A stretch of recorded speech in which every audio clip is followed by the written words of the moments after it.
Bonjour à tous, ici Blash 3D et bienvenue dans cette nouvelle reconstruction de match. Comme vous le savez, la Silver Edition de Battlecube est arrivée. Du coup, de nouveaux challengers ont fait leur apparition. J'ai pu en rencontrer certains, ma foi redoutables. Parmi eux, celui que j'ai affronté durant ce match, je nomme Numis. Nous nous sommes affrontés 4 fois. Et aujourd'hui, je vais vous présenter le 4e match, qui fut l'un des plus épiques que nous ayons fait, et sûrement l'un des plus longs que nous avons fait. Avant de commencer, je tiens à préciser que ce match a opposé un deck première génération à un deck Silver Edition. Explication faite, il est temps de démarrer. Le pile ou face de début de partie décide que Numis commence à jouer. Pour son premier tour, il ne fait que poser une carte face cachée. De mon côté, je pose une dégustation face cachée, ainsi qu'un trash alcor qui va me permettre de piocher une carte. Pour ce second tour, Numis va poser une carte de la Silver Edition que je déteste absolument, Forad, qui, tant que sur le terrain, va gagner un boost de plus 2 en attaque et 1 en défense à chaque fois que l'adversaire va piocher une carte dans son deck. Du coup, comme c'est à moi de jouer, je pioche une carte et Forad gagne un bonus, ce qui fait qu'il devient une 2-2. Je continue mon tour en posant le gâteau abonné, face cachée, qui va me permettre sur un pile ou face de soit donner 5 points de vie ou infliger 5 dégâts à un youtubeur de mon choix. Je finis mon tour en laissant Trash Alcor attaquer les points de vie de mon adversaire. Au tour 3, Numis pose Cumlicorn, qui est en fait un Kemer mais nerfé, ainsi qu'un objet face cachée. Forad attaque mes points de vie, sauf que j'active le gâteau abonné sur lui. La chance me sourit car j'obtiens un face, ce qui me permet de l'infliger des dégâts sur Forad, ce qui l'élimine, et annule son attaque sur mes points de vie. À moi de jouer. Je pose Lucas Télé, qui me permet grâce à son pouvoir Maître Saiyan de lui donner un bonus ou un malus en fonction d'un pile ou face à chaque tour. Pour ce premier essai de pile ou face, j'obtiens le bonus, ce qui fait que Lucas Télé passe à 4-4. Et avec Trash Alcor, je vais encore attaquer les points de vie de mon adversaire. Tour 4. Mon adversaire pose un It's a Prank qui va désactiver définitivement le pouvoir de Lucas Télé. Il pose ensuite un Boomtai le vendeur, qui est la nouvelle version de Banzai, qui tant que sur le terrain, ce youtubeur ne peut prendre plus d'un dégât par attaque. Cumlicorn, quant à lui, attaque le Trash Alcor, et durant sa mort va invoquer le pion 1-1. Pour ma part, Lucas Télé, privé de son pouvoir, attaque Boomtai afin de l'affaiblir. Je pose ensuite un Jolol, qui va redonner un petit peu de vie à mon Lucas Télé, ainsi qu'un PC Nova qui va être une attraction afin de retarder l'attaque ennemie. Je finis mon tour en posant une page blanche face cachée. Au tour suivant, le pion 1-1 porte une attaque sur mon PC Nova. Vu que ce n'était pas suffisant pour le détruire, Boomtai va rajouter une couche afin de détruire le PC Nova. Numis finit son tour en posant Ganache l'imitateur, qui est le nouveau Ganache 2, qui va recopier l'attaque de Lucas Télé afin qu'il devienne une 4-5. De mon côté, je pose un Trash Alcor qui va me permettre de piocher une autre carte. Jolol va terminer le Boomtai qui va décéder. Et Lucas Télé attaque les points de vie de l'adversaire. Au tour numéro 6, Numis commence par poser un Trash Eagle qui va infliger un dégât dans mon Jolol afin de le détruire. Ganache l'imitateur attaque mes points de vie, sauf que j'active la page blanche que j'avais en réserve afin qu'il ne puisse pas attaquer pendant 2 tours. Du coup, c'est à moi de jouer. J'invoque Lampe, qui peut avoir soit un boost d'attaque, soit un boost de points de vie. Suite à un pile ou face, j'obtiens le boost de PV, ce qui fait qu'il passe à 3-6. Trash Alcor se sacrifie dans le Ganache. Quant à Lucas Télé, il attaque les points de vie de Numis. Celui-ci active sa propre page blanche, ce qui fait que Lucas Télé ne peut pas attaquer pendant 2 tours. Du coup, je m'arrête là. Tour 7. Numis pose un Valok qui va immédiatement attaquer le Lucas Télé et Trash Eagle se sacrifie dans le Lucas Télé. Cette carte lui faisait trop peur, donc il a décidé de la détruire immédiatement. De mon côté, je pose Seb le Fit qui sert à retarder l'attaque de mon adversaire grâce à son attraction. Quant à Lank, il attaque les points de vie de mon adversaire. Au tour suivant, Numis décide de poser sa propre attraction, Shelxie. Il pose ensuite un maître art martial qui, à chaque fois qu'il attaque, inflige un dégât indirect dans les points de vie de l'adversaire.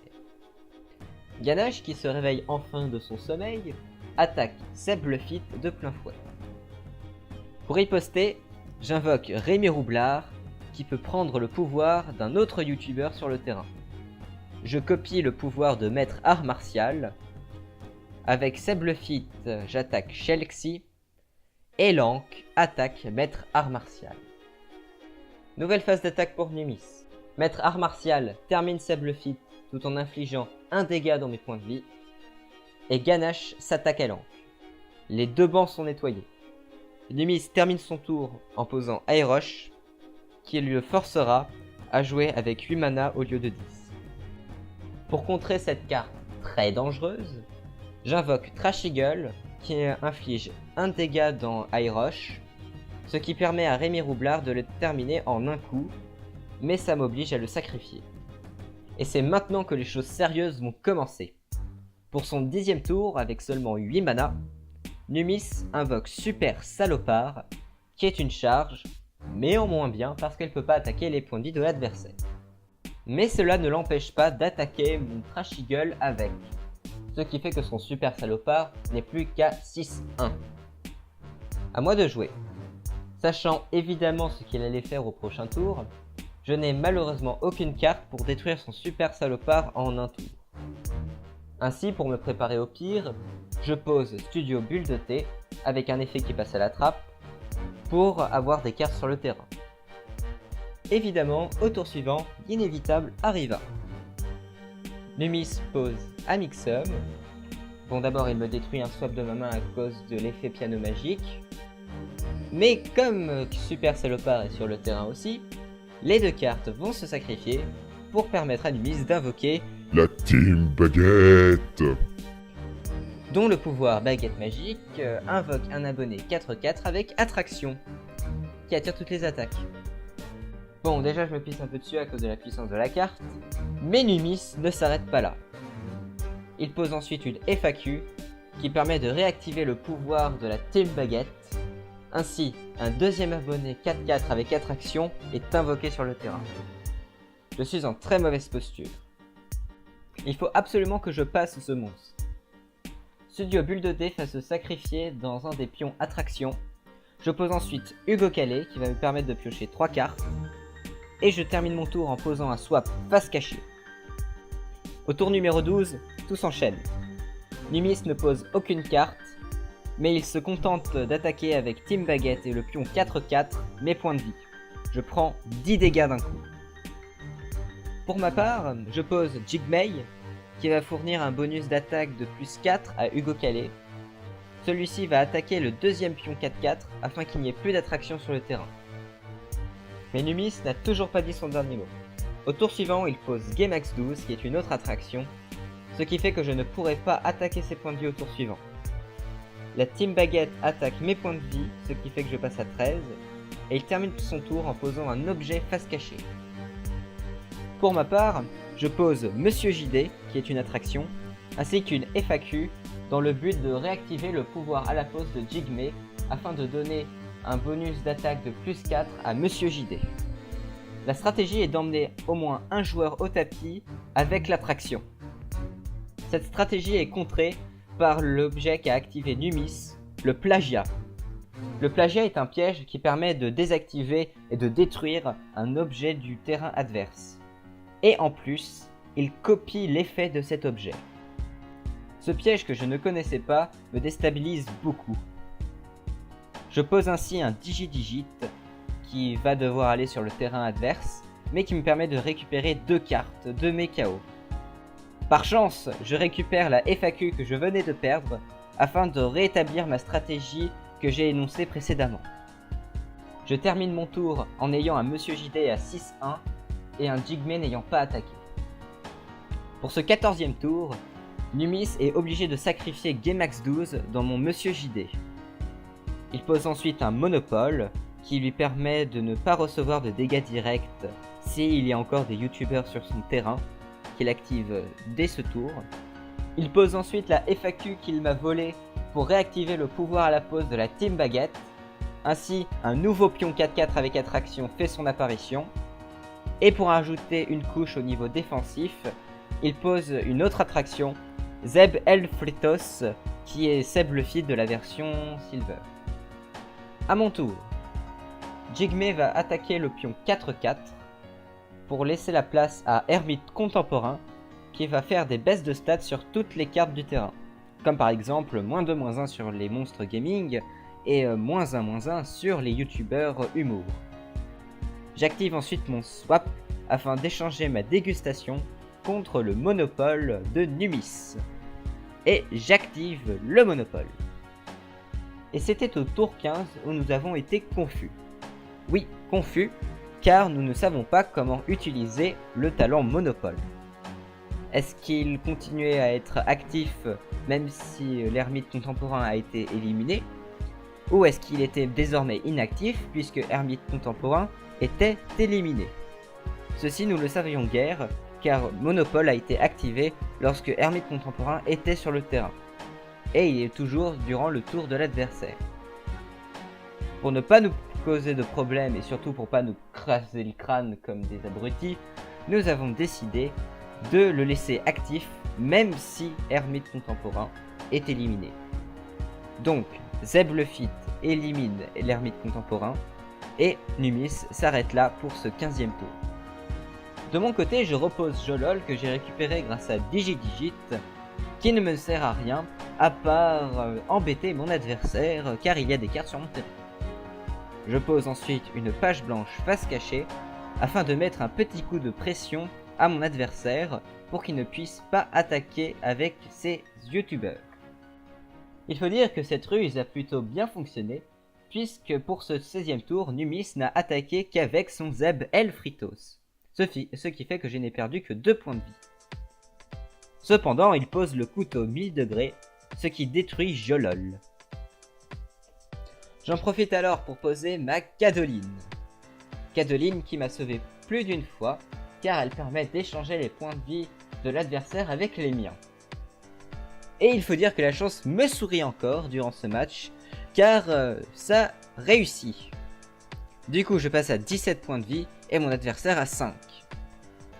Et pour encore plus énerver tout le monde, j'active le monopole. Tour numéro 17. Numis, qui digère encore le changement de situation, pose Alpaga Vénère. Son effet passe à la trappe car il n'y a aucun type connaissance sur le terrain. Il n'attaque pas avec ses autres youtubeurs car ils lui sont encore utiles pour une couverture défensive ou il a tout simplement peur de l'objet face cachée qui est sur mon terrain. J'en profite alors pour poser Wartech qui me permet de détruire une des cartes de sa main. Je détruis l'encagoulé. Cadoline va terminer Zeb Elfritos et va rester en vie car Zeb Elfritos avait une baisse d'attaque à cause de l'ermite contemporain. 18e tour. Numis pose Morhei, qui a le pouvoir de réduire à 1 les points de vie d'un youtubeur adverse. Ce pouvoir s'applique sur Wartech. La Team Baguette va attaquer mes points de vie, sauf que j'active la page blanche, chose que Numis redoutait depuis que je l'ai posé sur le terrain. Il n'empêche que l'Alpaga Vénère va aussi attaquer mes points de vie. Du coup, c'est à moi de jouer. Je pose d'abord un contre-clash face cachée. Ensuite, j'attaque avec Wartech l'Alpaga Vénère. Donc les deux cartes vont se détruire mutuellement. Et je pose Antox Collabo qui est une charge. Du coup, Antox va attaquer les points de vie de Numis. C'est alors qu'il me révèle qu'il a le clone tueur. Mais j'active le contre-clash fraîchement posé. Ce qui fait qu'ensuite je peux finir la partie avec Cadoline qui attaque dans les points de vie de Numis. Ceci est donc une victoire totalement inespérée et Numis a extrêmement bien joué. J'aimerais en rajouter beaucoup de choses sur ce match car il fut un match très épique, ça c'était le cas de le dire.